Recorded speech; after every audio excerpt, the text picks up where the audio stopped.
Hey everybody, Ryan here at eTrailer. Today on our 2018 Ram ProMaster City, we're going to be taking a look at and showing you how to install the Curt Class 3 Trailer Hitch Receiver. Many of the ProMasters that we get here in the shop are primarily used for work vehicles like our customers today, and it makes perfect sense because these are really versatile.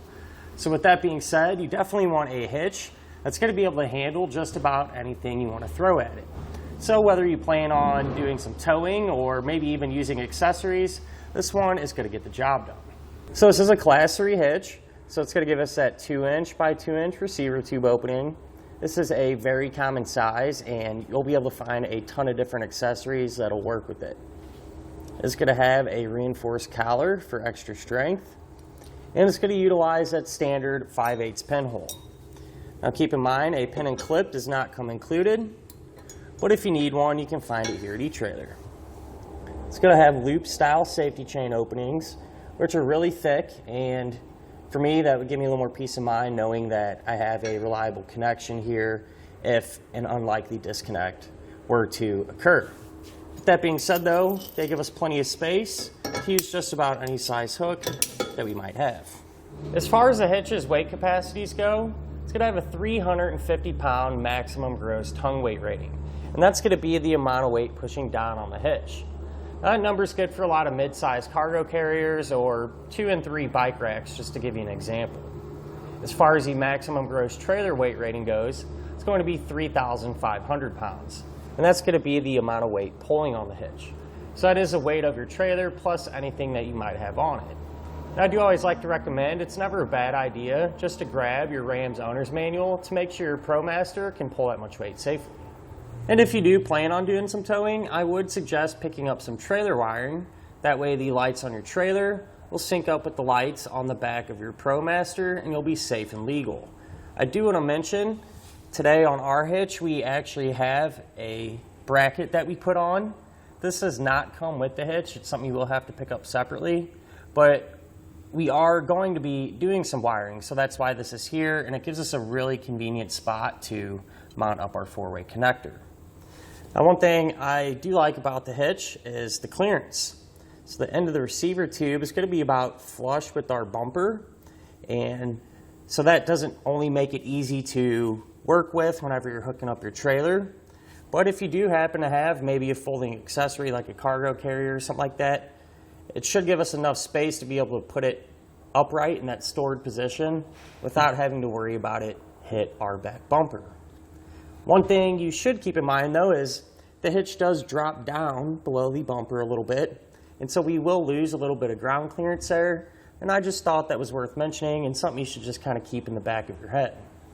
Now I'm going to give you a couple of measurements, and you're going to use these to help figure out which hitch mounted accessories to get. From the ground to the top inside edge of our receiver tube opening, that's going to be about 12 inches. So if you do plan on doing some towing, chances are pretty good you're going to need to get a ball mount with a rise. From the center of our hitch pin hole to the edge of our rear bumper, that's going to be about 3 inches. And you're going to use that measurement to help figure out that if any folding accessories you might have can be stored in that upright position without contacting the bumper. So at the end of the day, a hitch you really can't go wrong with to get the job done. The Curt, at least in my opinion, is of higher quality compared to some of the other hitches. Down to the welds, it's just put together a little bit better. Now, as far as the installation goes, even though we do have to remove our bumper here, it's really not that bad. Everything's pretty easy to get to and shouldn't take you a whole lot of time. Speaking of which, let's go ahead and put it on together now. To begin our installation, we're going to be here at the back of our ProMaster, and we're going to start working here on the back edge of our wheel well right in this location. So what we're first going to do is remove these 4 Phillips head screws. Now there is one back here as well. It looks like our customer is missing theirs. I could see that maybe being to hold on a mud flap, so keep that in mind. If you have a fastener there, you're going to want to pull that out too. So I'll grab my Phillips bit and pull those out. And I want to mention from this point on, anything we do to one side of our ProMaster, we're also going to do on the other side because it'll be set up the same way.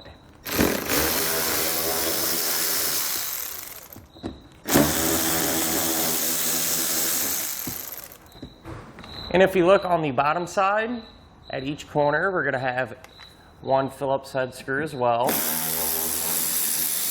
We'll get that pulled out.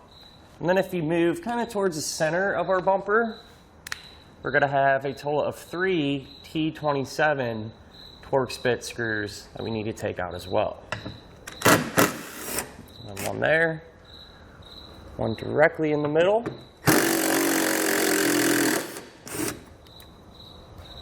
and one more right there.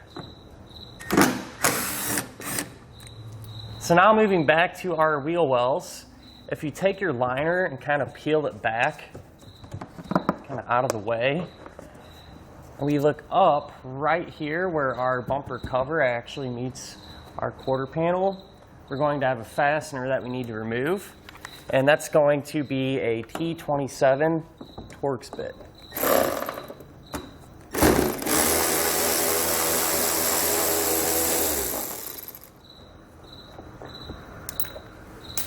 Now if we open up our doors, and just underneath our weather stripping along this edge, we're going to have a total of 4 T27 Torx bit screws that we need to pull out.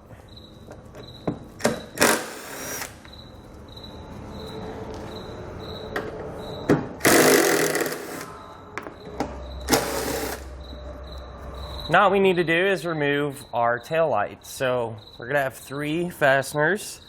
And these ones are going to be a large Phillips head bit. So once we get these removed, we should be able to kind of open our door, or close our door rather, kind of halfway almost. Grab our light and just kind of wiggle it and pull it back towards you. And we should be able to sneak it out. Now I'm just going to disconnect these to set them off to the side for now. And on this side there's a clip, a tab you push in and you can separate it. So that's that tab there you want to push down on, and while you're pushing down, pull it out. With our light removed, I'm just going to set it off to the side for now.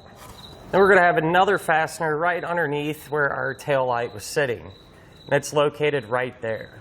Again, I'm going to take a T27 Torx bit and pull that out.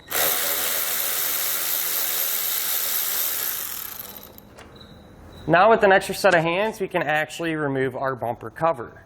So you're going to want to start here at the corner by the wheel well, and this will simply just kind of pop off. You carefully pull it towards you. And once we have it released, we can kind of finesse it out. And with it free, I'll set it off to the side somewhere safe. Now with our bumper cover out of the way, we can remove our bumper beam itself. So on each side, it's going to be held in place with 3 15mm bolts. So we're going to have 2 up top and 1 on the bottom.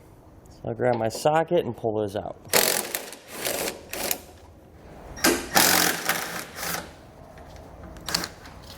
What I do suggest is leaving one end kind of hand tight on each side. That way the beam will kind of support itself when we're pulling the other ones out. You won't have to worry about it falling. Come back, kind of hold it, pull those out, and we can remove our bumper beam.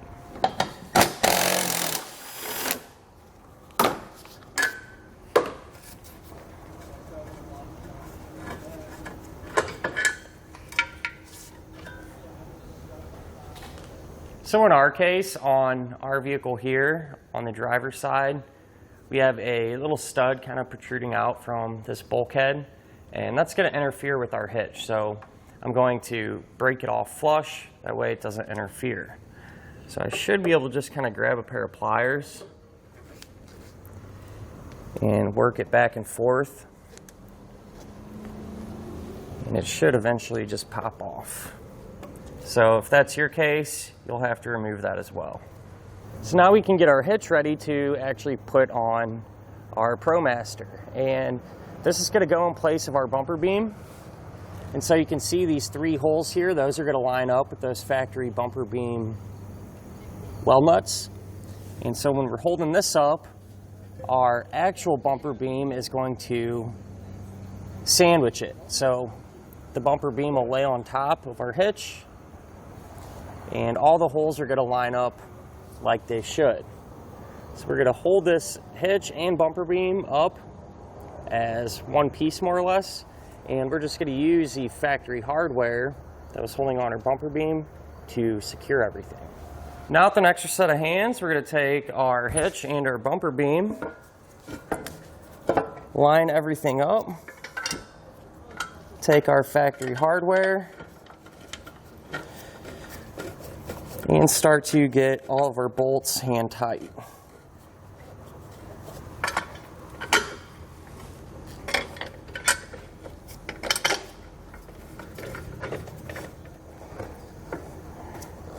So with all of our hardware now in place and hand tight, you can come back with our 15mm and snug everything down.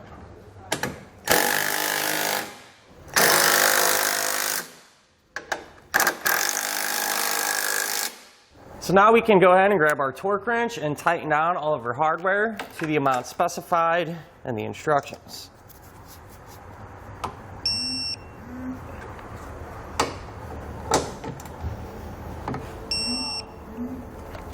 Now just kind of a quick tech tip. If you plan on using trailer wiring, now would be a great time to mount up your brackets, if that's how you plan on doing it, right now. That way everything's really easy to get to and we can have it set up and make life a little bit easier.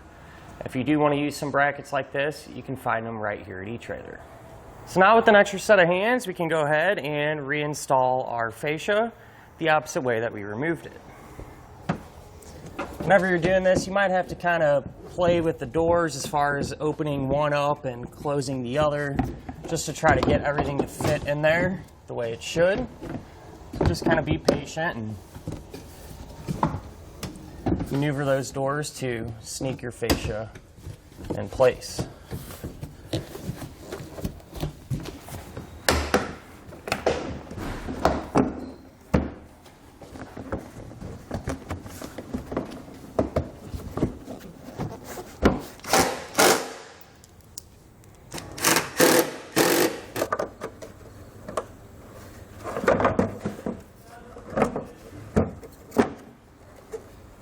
And that'll finish up our look at and our installation of the Curt Class 3 Trailer Hitch Receiver on our 2018 Ram ProMaster City.